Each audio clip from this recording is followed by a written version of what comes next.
Welcome to 99 TV. నేను బ్రహ్మనాయుడు. తెలంగాణ జనసేనకి కొత్త కమిటీలు. ఇప్పటి వరకు ఆంధ్రప్రదేశ్ రాజకీయాల మీద ఫుల్ ఫోకస్ పెట్టినటువంటి జనసేన అధినేత అక్కడ సక్సెస్ అయ్యారు. 21కి 21 స్థానాలు కైవసం చేసుకున్నారు. 2 ఎంపీ సీట్లు పోటీ చేస్తే 2 ఎంపీ సీట్లు గెలిచారు. సో జనసేన పార్టీ అక్కడ నిర్మాణం చేసుకునేటువంటి దిశగా ముందుకు వెళ్తూ ఉంది. సో రామ్ తాలూరు గారిని రంగంలో దించి మరి ప్రతి నియోజకవర్గం నుంచి 35 మంది క్రియాశీలక కార్యకర్తల్ని మరి వారిని పిలిపించుకొని వారి యొక్క సమస్యలు తెలుసుకొని ఆ రికార్డు మొత్తం కూడా రామ్ తాలూరు గారు పవన్ కళ్యాణ్ గారు సబ్మిట్ చేస్తూ ఉన్నారు. అంటే ఆంధ్రాలో జనసేనకే మంచి రోజులు వచ్చినాయని చెప్పాలి. ఇక తెలంగాణ విషయానికి వస్తే తెలంగాణలో కూడా జనసేన పార్టీకి సంబంధించి కొత్త కమిటీలు వేయనున్నట్టు తెలుస్తూ ఉంది. సో తెలంగాణకు సంబంధించి ప్రతి నియోజకవర్గానికి ప్రతి జిల్లాకి ఇన్ఛార్జీలు నియమించేటువంటి ఒక క్రమంలో భాగంగా జనసేన పార్టీ అడుగులు వేస్తున్నట్టు తెలుస్తుంది.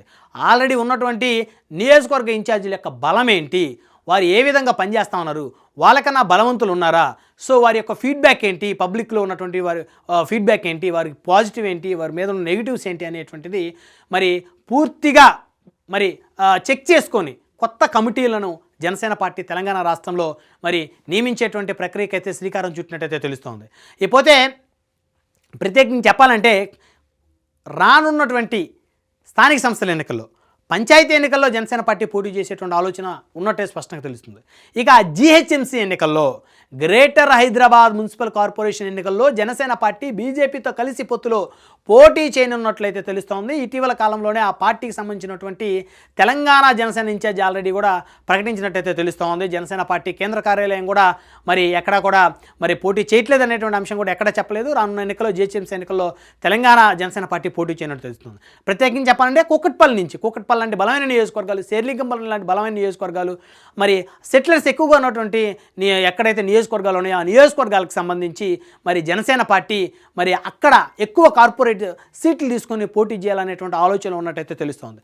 మరి గత ఎన్నికలు చూస్తే 2023 ఎన్నికలు చూస్తే తెలంగాణ వ్యాప్తంగా 8 స్థానాల్లో జనసేన పార్టీ బీజేపీతో కలిసి పోటీ చేస్తే మరి కూకట్పల్లి నియోజకవర్గం నుంచి జనసేన అభ్యర్థిగా పోటీ చేసినటువంటి ముమ్మారెడ్డి ప్రేమ్ కుమార్ గారు దాదాపు 40,000 ఓట్లను సాధించి మరి తనదైనటువంటి బలాన్ని అక్కడ నిరూపించుకున్న పరిస్థితి కనపడుతుంది. మరి అలాంటి కూకట్పల్లి లాంటి నియోజకవర్గాల్లో జనసేన పార్టీ మరి ఆల్రెడీ అక్కడ 9 కార్పొరేట్ సీట్లు ఉన్నటువంటి కార్పొరేషన్ సంబంధించి కార్పొరేటర్ సీట్లు 9 సీట్లు ఉన్నటువంటి నేపథ్యంలో సగానికి పైగా సీట్లు పోటీ చేయాలన్నటువంటి ఆలోచనలో జనసేన పార్టీ ఉన్నట్టు తెలుస్తోంది. అదేవిధంగా శేర్లింగంపల్లి లాంటి నియోజకవర్గాల్లో అక్కడ ఇన్ఛార్జ్గా ఉన్నటువంటి మాధవరెడ్డి తానే మరి కార్పొరేటర్గా పోటీ చేయాలన్నటువంటి ఆలోచన మరి పార్టీ అధిష్టానానికి చెప్పినట్టు తెలుస్తుంది. సో ఈ విధంగా చెప్పుకుంటా పోతే జనసేన పార్టీ తెలంగాణ రాష్ట్రంలో కూడా కొత్త కమిటీలు వేసుకొని సో కొత్త ఇన్ఛార్జీలు నియమించుకొని ఉన్నటువంటి ఇన్ఛార్జీలు బలమైన వారా లేకపోతే వారి బలం సరిపోకపోతే వారి ప్లేస్లో కొత్త వారిని తీసుకుంటే బాగుంటుందనే దాని మీద మరి తెలంగాణకు సంబంధించి కూడా మరి ఆ పార్టీ అధినేత దృష్టి పెట్టినట్లయితే తెలుస్తోంది. సో రానున్నటువంటి స్థానిక సంస్థల ఎన్నికలను దృష్టిలో ఉంచుకొని అదేవిధంగా జీహెచ్ఎంసీ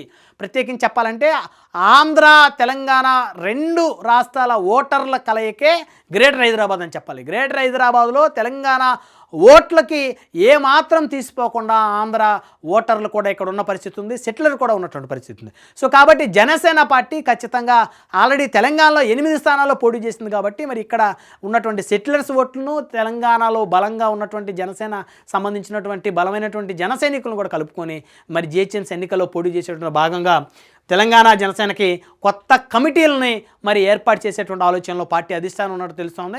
సో మొత్తానికి చూస్తే తెలంగాణ జనసేన యాక్టివ్ అవుతున్నట్టు కనపడతా ఉంది. సో ఇటీవల కాలంలో జనసేన అధినేత రాజోల్లో చేసినటువంటి ఒక కామెంట్ని మరి రకరకాలుగా చిత్రీకరిస్తూ మరి కాంగ్రెస్ పార్టీ బీఆర్ఎస్ కూడా మాటల దాడి, కాంగ్రెస్ పార్టీ మంత్రులు ఎమ్మెల్యేలు బీఆర్ఎస్ చెందిన మాజీ మంత్రులు ఎమ్మెల్యేలు జనసేన అధినేతను టార్గెట్ చేయడం కనుక చూస్తూ ఉంటే రానున్న స్థానిక సంస్థల ఎన్నికల్లో జనసేన పార్టీ బీజేపీతో కలిసి కాంగ్రెస్ని బీఆర్ఎస్ని ఓడించేటువంటి క్రమంలో ముందుకు వెళ్తుందనేటువంటి ఒక స్పష్టమైనటువంటి ఒక ఆలోచన అటు కాంగ్రెస్కి బీఆర్ఎస్కి ఉండటం వల్ల జనసేన అధినేతను కూడా ఈ అంశంలో టార్గెట్ చేస్తున్నట్టయితే కనపడతా ఉంది స్పష్టంగా.